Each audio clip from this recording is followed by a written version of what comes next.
Welcome to Company Showcase, an advertising feature on HowStreet.com. I'm Jim Goddard. We're talking with Larry Reaugh, CEO and President of American Manganese. Happy Canada Day and Happy Independence Day, Larry.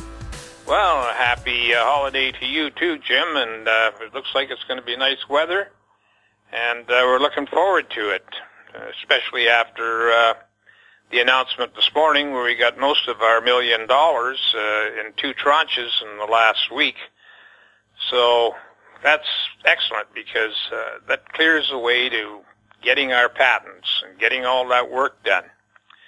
And what I'd like to say before I go into that is I'd like to say thank you to the shareholders, directors, and officers that participated in this placement. It was not an easy placement because we had an eroding market all the way through.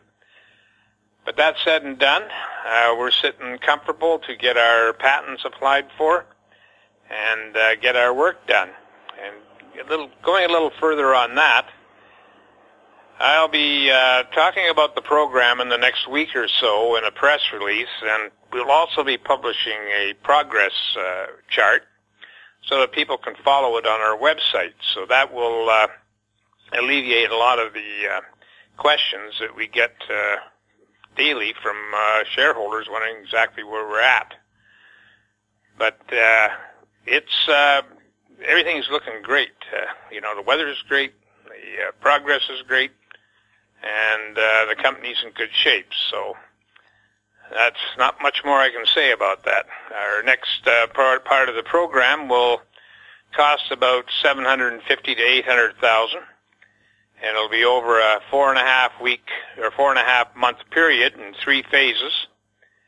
And, I'm hoping that we can get the drafting of the patent application started by, say, mid-August. So that gives you a brief outlook on where we're going. But what I'd like to also talk about is the price of cobalt is one of the few things that keeps moving up. Today it's at $60,000 a ton.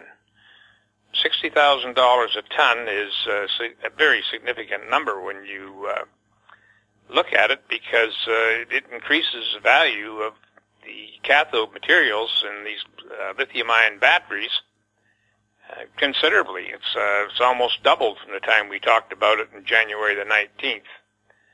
So what does that mean for the future of cobalt? Well, I can see it going up. I took a brief look and refreshed my memory on what was happening in the DRC, and the reason why I talk about the DRC is because they're responsible for about 65% of the cobalt as a byproduct.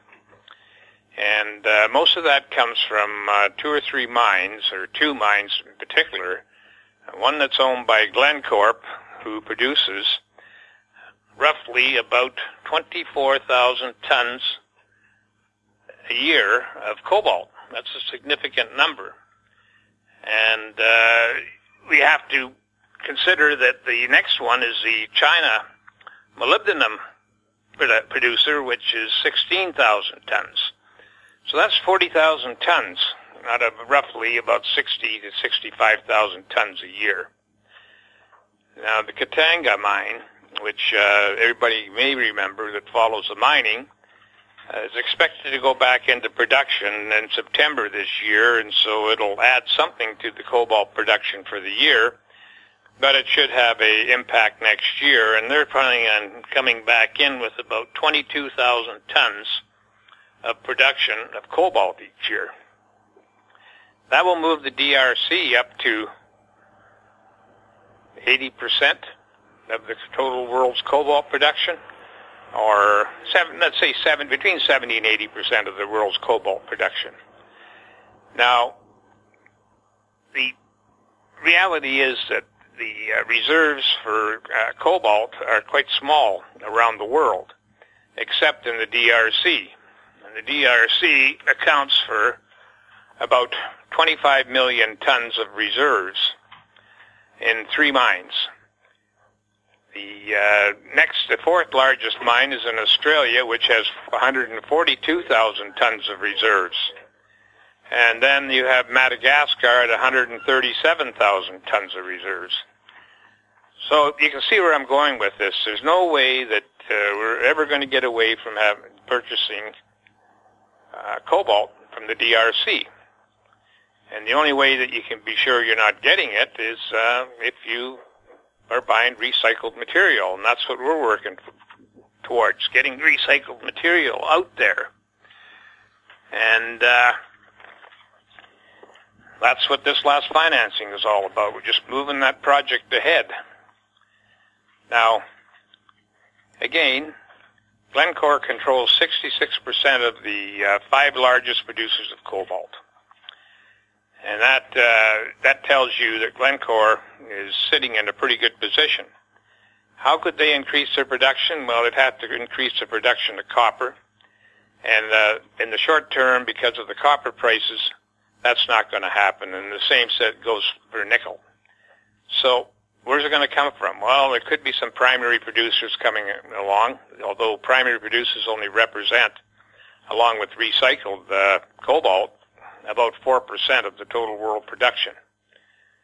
So the reality is, it's the big question mark. Where's it going to come from? We know Katanga would come back on. If it comes back on in September, we'll bring 22,000 tons. That will alleviate an immediate crisis, but that's not going to be a long-term solution. The long-term solution is bringing some recycled material from these lithium-ion batteries, which represent 45% of the cobalt that's produced each year, on stream. That doesn't mean there won't be new production, but it does mean that it will alleviate some of that.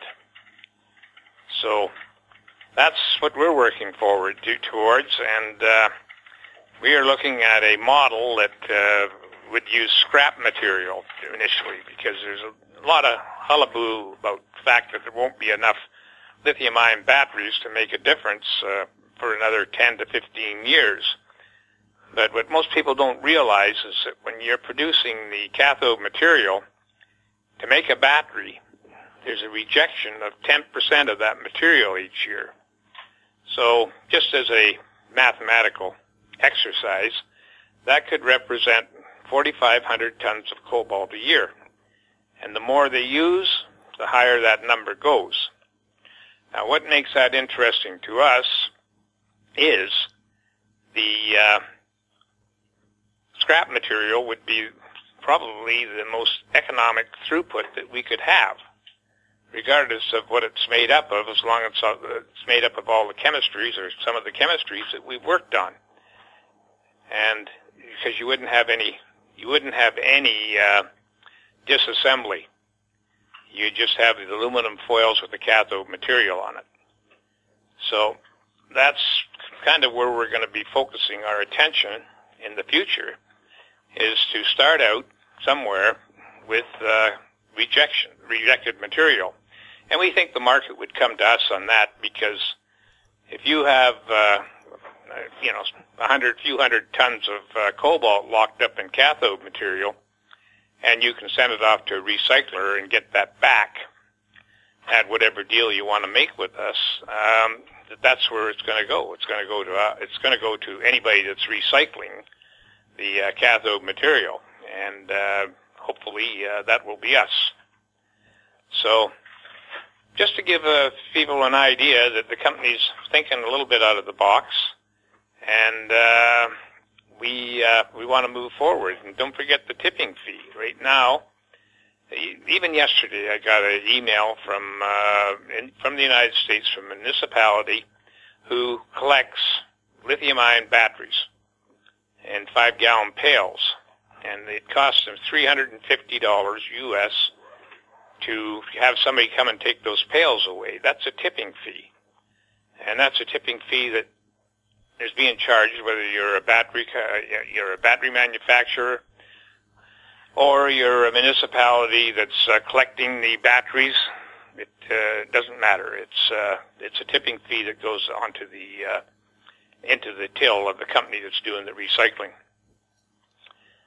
But anyway, that's just a few thoughts. I think I mentioned cobalt because it's now $60,000 a ton, And it looks, in my opinion, and I used to write about the commodity prices moving forward, I believe that there's lots of life left and lots of legs left in this cobalt rally, and it may correct.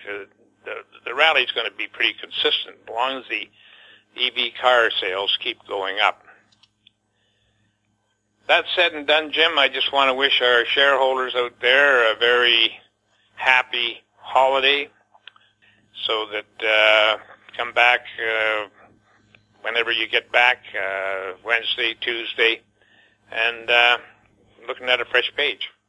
Larry, can you just give us a little thumbnail about what American Manganese is all about? American Manganese is all about taking its proprietary patented technology and utilizing it and streamlining it for the recycling of lithium-ion batteries, especially EV cars. And anybody can get information on us at our website, which is AmericanManganeseInc.com, or email me at lreaugh, LREAUGH, at amymn.com, or phone me at 778-574-4444. And what platforms is American Manganese traded on?